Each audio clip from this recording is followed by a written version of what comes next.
You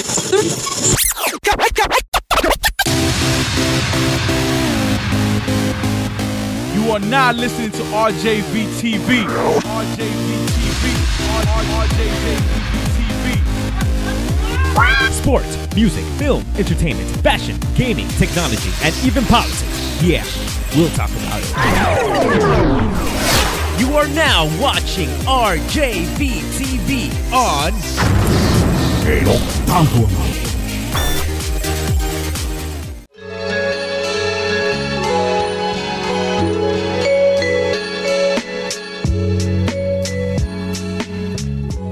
Back here one more time on RJV TV, and we're jumping to the El Octagono segment of this program. On this illness. This segment is brought to you by www.eloctagono.com. Now, I don't know why I always say www, but I just feel the need to say it when I'm promoting El Octagono. But yeah, El Octagono, for all your information when it comes to mixed martial arts, you can go visit eloctagono.com. Follow us on Facebook. Follow us on Twitter. El Octagono, very, very simple to follow. And you can also look up the YouTube channel where we post all our interviews and post so many other things. Everything that we get from the UFC, promos, everything we get from them, we post on there too. So you can go check that out and enjoy. If you're a mixed martial arts fan, if you like fighting, you're going to want to check out El Octagono because we provide all of it. Now, jumping right into the topic. Anthony Pettis heard these words. And new lightweight champion of the world, Anthony Showtime Pettis. The man submitted Benson Henderson very quickly. Fairly quickly. First round. Man, it was beyond impressive to see how this kid, I mean, I knew he had gotten better. I had already announced that my prediction was that he was going to win it. I had no doubt that he was going to win. But you didn't see him winning, submitting so fast. I didn't see him winning it like that. Yeah. No, man. There was no way that I could have pictured Anthony Pettis finishing the fight like that. One, Benson Henderson is known for submitting. Recognized, world-renowned, known as an unsubmittable opponent. I mean, this guy is Gumby. This guy's arms are like Stretch Armstrong. They just keep on bending and rolling. You cannot submit this guy. I mean, Donald Cerrone, who's very, very good with submissions, could not submit this guy, and he had him in about 7 or 8 submissions. Tight, locked-in submissions, and could not finish the job. But Anthony Pettis, in 4 minutes and 31 seconds of the first round, did all he needed to do by submitting him with an armbar. And in that armbar, it was impossible for Benson Henderson to escape in that moment. He had both of his arms locked in, so he wasn't able to use his other arm to defend himself. At all. And Benson Henderson did the wrong move. He was trying to pull his arm out. And technically, in that position, you're supposed to try and stack it up and try and cause and pulling out bended the arm more. No, like you stack on top of your opponent. Yeah. You stack and put all your weight down, giving your arm that leverage so it goes down so you don't get that bend. Yeah. But he was trying to pull his arm out, and that obviously doesn't work. And no, you're giving him the advantage, and he gave him the advantage in that situation. And Benson put himself in that position because he's the one that took the fight to the ground, thinking he would be better off there. And Anthony Pettis proved him wrong. And Anthony Pettis, one of the things he kept on saying was, I'm better than this guy anywhere. Damn. Wherever he wants to take it, I'm going to beat him. And, man, Benson Henderson thought he was going to have the advantage on the ground, took it there, and got caught slipping. Yep, that's what ended up happening. Now, also in this fight card, we saw Josh Barnett in a very controversial victory over Frank Mir. And controversial, not because Josh Barnett wasn't winning the fight, because he clearly was. Frank Mir was getting his ass whooped. But there was very, very clearly an early stoppage in this situation. He got dropped with a knee to the head. He dropped, and immediately, it probably took 2 seconds for him when he dropped to kind of to wake doze up. off of it, yeah. He dozed off and woke up immediately. Now, in that situation, normally the referee lets it roll to see if he is completely defenseless or if he is completely gone limp. This referee did not. This referee immediately jumped in, pushed Josh Barnett off, and did not allow anything else to continue. And by all appearances, Frank Mir was perfectly well to try and give and either receive a couple more shots and officially get it stopped, or defend himself and maybe escape the situation. We've seen Frank Mir in situations like this where he's able to defend himself, take the fight down to the ground, maybe end up in his guard, and end up being able to do something, or backed up against the cage, you know, holding on and tugging with this dude. I've seen that before. Yeah, you're right. Exactly. So he didn't get that chance. So now we're gonna wait and see. Well, we're gonna talk about Frank Mir a little bit after this. We finished talking about this fight card, but a very controversial stoppage. I feel like we're gonna see that rematch again very soon. Do you think that played an outcome on how he won? Not really, because he just, as you stated, you felt like, you know, he was winning the fight. Well, Josh Barnett was winning. Barnett was winning. Yeah. So the stoppage, you feel like the stoppage had nothing to do with influencing the winning of the fight or not? No. I think Barnett was winning, and he was probably going to end up winning that fight the way it was going. It's just that you got to hate seeing a stoppage like that. Yeah, seeing a bad stoppage. You want to see it play out. You want to make sure, because there's been so many comebacks. There's been so many situations where somebody has gone completely out. Check Congo, Pat Barry. Check Congo was out. Dude. Woke up and ended up knocking out Pat Barry 5 punches later. Remember that? You told me about that. You told me to go see it. You showed me online. One that happened recently, the last UFC me you saw together at your house. This dude was getting knocked all around. This white dude, these two cats that was going at it. I forgot their name now. It was that Saturday. We had seen it. That this dude was completely getting just mopped on against the cage and the floor, getting knees to the chest, to the stomach, and then he just turned around and knocked this dude out.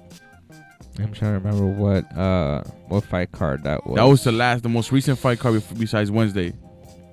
This past Wednesday. That had to be. He was tall, skinny white dude, bald head. I don't remember his name, yo, but it was one of those that me and you looked at each other like, damn, yo, see, he came back from out of nowhere.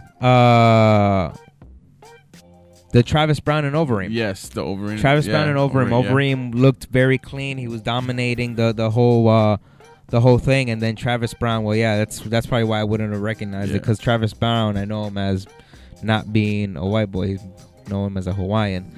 So kind of off-putting for me. But no, Travis Brown, yeah, he did have a comeback moment in that fight, but it wasn't as bad as I've seen. There's situations that you've seen somebody go out and come back like this and win the fight. No, but the reason I brought that up for I know it's most recent because he was getting mopped, yo. Yeah, it's comparable in a way. It was comparable in a way. Exactly. That's actually more comparable to the situation between Mir and Barnett. Yeah. Because Barnett was controlling that fight similar, only Barnett was being more aggressive than Alistar was in his fight. But yeah, Mir could, you never know. Mir could land that punch, and boom. Knowing that Frank Mir has the strength to land that punch. Yeah, and actually, that's something like that happened in the last event that we're going to talk about now after this. But I wanted to go on with this fight card, the UFC 164. Chad Money Mendez beats Clay Guida, becoming the first guy to finish him off in punches.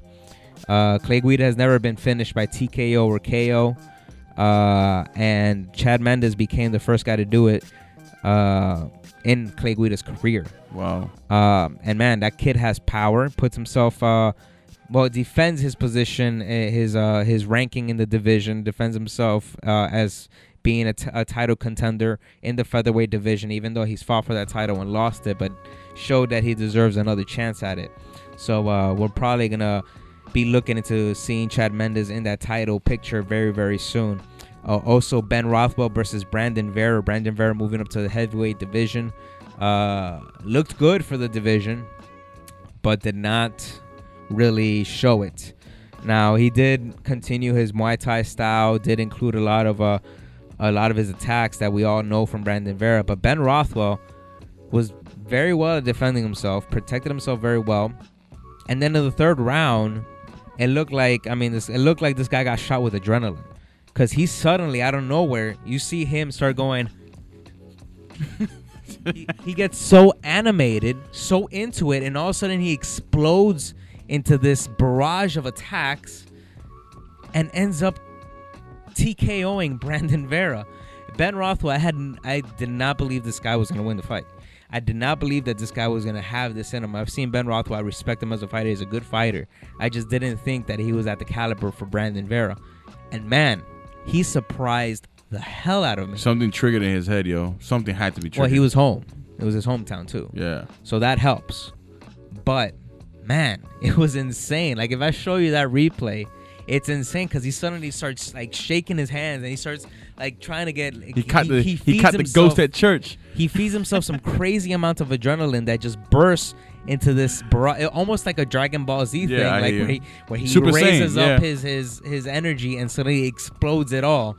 And man, it was crazy. It was very, very fun to see, man. Ben Rothwell went insane. He went ham, really, really ham. But yeah, very fun to see. But he ends up beating Brandon Vera in his return to the heavyweight and beats him in the third round. Now, Dustin Poirier versus Eric Koch was a very, very tough matchup because both of these guys are so similar, and it was such a great fight, man. These guys really gave a hell of a battle. I thought it was going to be fight of the night. It didn't end up getting it, but man, it was a great, great fight. Dustin Poirier picks up the unanimous decision win. We saw Gleason Tibau, the hometown guy. He lives down here in Miami or in South Florida, even though he is Brazilian, but he does stay down here in South Florida. Trains down here locally as well. Beats Jamie Varner by split decision. I did feel he got the victory, even though he lost that third round terribly, because as we've been accustomed to see, he gasses very easily. He does shed an insane amount of weight and then puts it back on. The night before the fight, so it's one of those things where to keep his body the way he wants to keep it, it's very taxing on his tank. On his tank, yeah. So that's something that he really wants to work. He needs to work on if he's trying to get into the championship level. Get that conditioning right. Yeah, that conditioning will not withstand 5 rounds at all. We saw Tim Elliott beat Louis Garnot by unanimous decision. Hyun Gyun Lim versus Pascal Kraus ended up getting fight of the night, even though it only lasted 1 round, 3 minutes and 58 seconds. But it was one hell of 3 minutes and 58 seconds. It was an insane clash of 2 guys, and it was a hell of a knockout. So it was an incredible matchup. Now, we also had a bantamweight matchup between Chico Camus versus Kyung Ho Kang, which Chico Camus ended up taking by unanimous decision. In the prelim card that was put on Facebook or on YouTube, you had Soy Paleli beat Nikita Krylov by TKO in the 3rd round. Al Aquinta beat Ryan Couture by unanimous decision. Magnus Sittenblad beat Jared Hammond by submission with the guillotine choke in the 1st round. Definitely giving the fans a good start to the show. So all in all, the fight card was an exciting fight card. It was a fun one to watch. Fight of the night, like I said, Pascal Kraus versus Hyun-Gu Lim. Knockout of the night went to Chad Mendes, of course, after he made history finishing off Clay Guida by punches for the first time in his career. And submission of the night went to the champion, Anthony Pettis, for submitting Benson Henderson with a beyond impressive armbar. Man, you got to see that video, man. That highlight was beyond impressive. Now, we also had UFC Fight Night after this because the events just continued, where we had Glover Teixeira face off Ryan Bader in the main event. And Glover Teixeira was in that situation where Ryan Bader was just putting the pressure, put him up against the cage, and a counterattack from Glover Teixeira, very, very heavy right hand, drops Ryan Bader and finishes the job in the 1st round, 2 minutes and 55 seconds. And after the fight, it was confirmed by Dana White that Glover Teixeira would be getting the next title shot to whoever wins between John Jones and Alexander Gustafasson. Nice. Now, I like Glover Teixeira. He's a very, very impressive fighter. Fun to see because he packs power, and he packs that power to finish fights. So he's a very fun guy to see. But to beat somebody like John Jones, or even Alexander Gustafsson, I don't know if he packs enough skill sets, and that I'm not trying to discredit the guy. The guy's a very good fighter, but I just feel like Alexander Gustafasson and John Jones on a different level. The closest one to me that can possibly defeat John Jones is the next person he's fighting. Alexander Gustafasson is the one guy that matches up so perfectly with John Jones that he has that opportunity. I don't believe he's going to do it, but if anybody can do it, it's going to be this guy. I think it'll go full length. That fight is going to go full length. It's possible. It's very possible. It's very possible to see. We're going to have to wait and see what happens in that fight card, but man, it's going to be fun to see. But Glover Teixeira very much deserves a title shot. He deserves the opportunity, and again, you never know what might happen. Yeah. The guy might knock out the champion and become champion. Imagine. It can always happen. Look at Chris Weidman and Anderson Silva. Yeah. Anything can happen. But either way, that's what happened with Glover Teixeira. Now we also had Ronaldo Souza, Jacare, beating Yushin Okami in the first round by TKO also. 2 minutes and 47 seconds into that dominating performance by Ronaldo Souza. So we're going to have to wait and see what happens with him in that middleweight division, because right now, pretty much all the top contenders are occupied. So we're going to have to wait and see what happens with him, because the guy deserves to be in that top 5 at least, or top 10, top 5 of the middleweight division to challenge. So we'll wait and see what happens with him.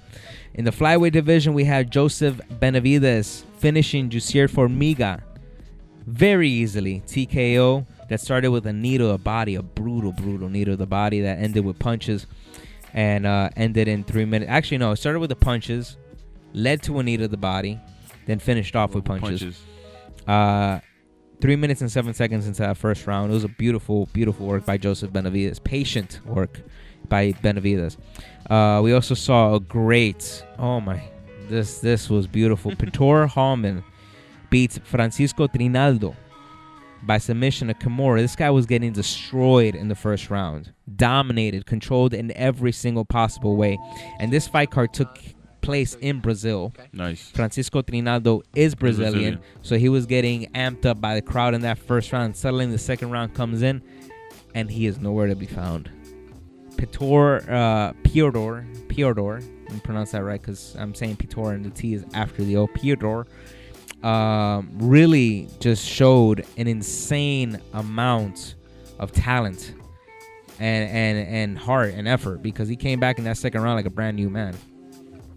Brand new, like nothing had happened in that first round. Nice. It was insane, but he came out and finished the job very quickly in the second round, 3 minutes and 50 seconds into it, and got the win over a hometown Brazilian. We also had Rafael Natal versus Tor Truong, which ended up getting fight of the night. It was an insane fight. Those guys were going at it on the ground, on the feet, everywhere possible. Those guys gave a war. And Rafael Natal ended up getting the unanimous decision win. Also in the flyweight division, we had Ali Bagunov face off against Marcos Vinicius, which ended up with a TKO in Ali's favor in the third round. Now, knockout of the night went to Glover Teixeira. Submission of the night went to Piotr Hallman. And fight of the night, like I said, Rafael Natal versus Tor Truong. So, other things I wanted to mention. The next fight card coming up is going to be UFC 165, John Jones versus Alexander Gustafasson. You don't want to miss this fight card. And these fight cards are starting to give us a new, different look of UFC posters. This is the first one to have a different look. And I'm liking it. I'm liking the new look of the posters. If you guys haven't seen it, you can go ahead and look up UFC 165, and you'll see the new looking posters. But this one will take place in Toronto, Canada. John Jones versus Alexander Gustafasson. Renan Barão versus Eddie Wineland. Brendan Schaub versus Matt Mitrione. Costa Philippou versus Francis Carmon. Pat Healy versus Khabib Nurmagomedov. The prelims, which will be on Fox Sports 1, is Mike Ritchie versus Miles Jury. Ivan Menjivar versus Wilson Reese. Maybe our good buddy Rafael Alcalde will be there cheering on Ivan Menjivar, his fellow Salvadoreño. Chris Clements versus Steven Thompson. Mitch Gagnon versus Dustin Kimura. And additional prelim card, which will be on Facebook and on YouTube, is John McDessie versus Rene Forte. Jesse Ronson versus Mikel Prazeres. Roland Delhomme versus Alex Caceres, who will be returning after a suspension for marijuana. And Nandor Gulam versus Daniel Amelanzuk. Hey, I have to try, right? Hey, you're doing a good job. Amelanzuk. And that'll be the next fight card you guys have coming up for UFC 165. Now, the one that was recently announced, and I just want to talk real quick, they added a couple of fights to a certain fight card, UFC 167. St-Pierre versus Hendricks is the lead fight for this fight card, but they've added some extremely star-studded fights into this fight card, which include Evan Dunham versus Donald Cerrone, Frank Mir versus Alistar Overeem, and a fight that was requested by Twitter by Chael P. Sonnen, American Gangster. Tweeted to Rashad Evans, "Hey, are you busy on November? Will you be? What is it? Will you be busy? Damn. Let me remember. Let me look at the tweet because it was hilarious, man. The way he worded that, it was one of the greatest things I've ever seen. And then this is a guy that I've criticized for some of the lines he's crossed, but man, he's really getting on my good side. He goes, "Hey, you busy November 16?" And Rashad replied, "No, what's up?" And he put up a poster, a UFC poster, where you see Rashad and Chael Sonnen on the top of the poster, Hendricks and St-Pierre on the bottom. On the bottom. And all Rashad replied was like a little laugh, and then he put, "That sounds like a good idea." And then he wrote another one saying, "I knew you had something you wanted to tell me when we were doing the show," because they work together on the Fox Sports Network at times as commentators. And man, it was great to see. I mean, these two guys are friends in a way. They got good mutual respect for each other. Yeah, mutual respect. But Chael Sonnen, who wanted to fight Vanderlei Silva, but Vanderlei got injured, wanted to fight anyway. This is one reason I have to respect the guy. The guy just likes to fight. He just wants to fight, yeah. So he's going to be fighting Rashad Evans on this fight card. Also, Rory McDonald versus Robbie Lawler. Tyron Woodley versus Josh Koscheck. I mean, that's just the main card, man. That's just insane. A crazy card. Insane. And this will be going down at the MGM Grand Arena in Las Vegas, Saturday, November 16. Insane fight card. But with that, we're going to finish this long, extensive segment of El Octagono and go to a quick break, and we'll be back with some closing stuff that we got to talk about. First NFL, and then finish off with a couple of music anecdotes that we need to mention here. So we'll be back after this break. Yep.